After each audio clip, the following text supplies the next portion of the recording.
Well, see if I can put some Andersons on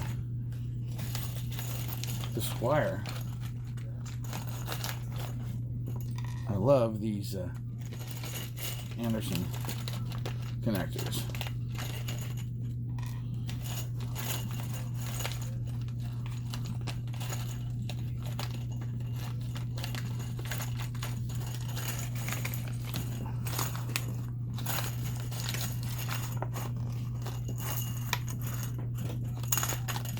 Now,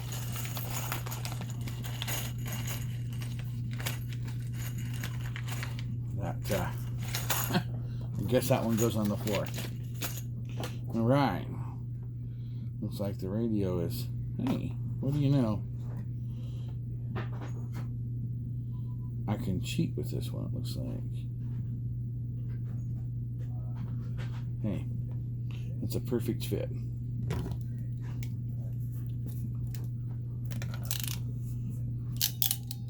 Should double check something here. I found out that doing this I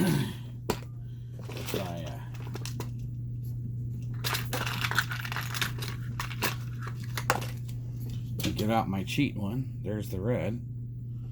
Hope you can see this on the camera okay. And then if I am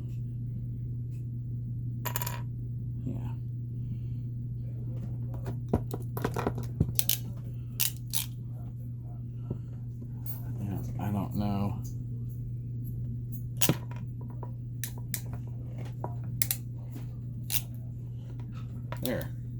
There's one. And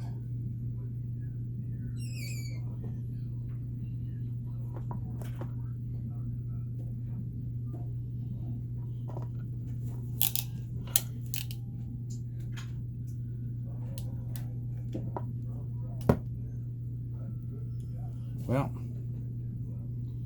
thank goodness I didn't crimp that one. Okay.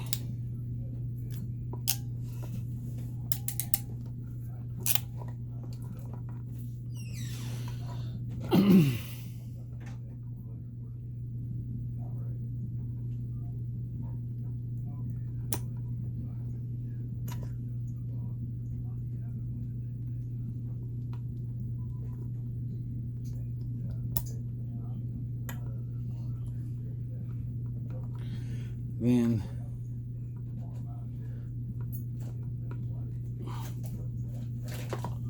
there's that.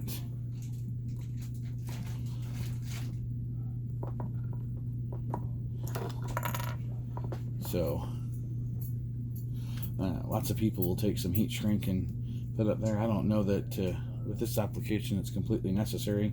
Some people are really like heat shrink, and heat shrink's a good thing, but I don't know that it's always necessary. And this little thing right here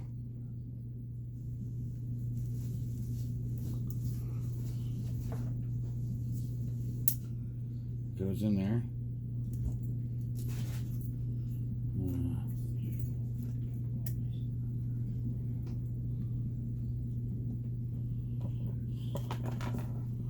I'm hoping that I can do this so you can see this.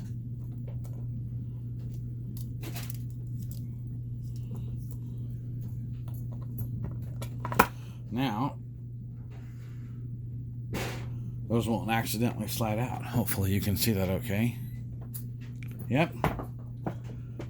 This is what's going on my dad's new HF radio that just came in today. And this goes on the back of the radio. It's an Icom. I think it was a 718 that he got.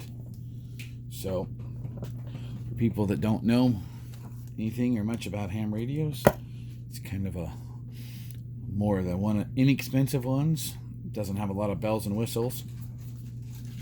And for those that are experts, well, you probably already know what a IC-718 already is.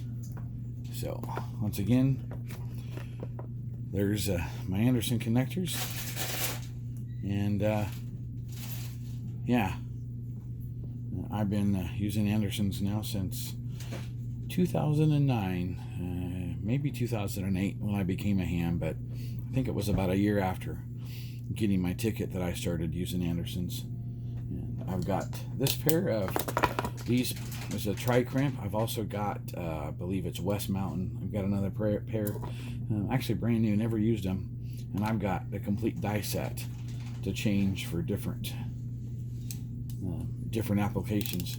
Anyways, hey, hope you guys are having a wonderful day. Talk to you later. KE7UUM.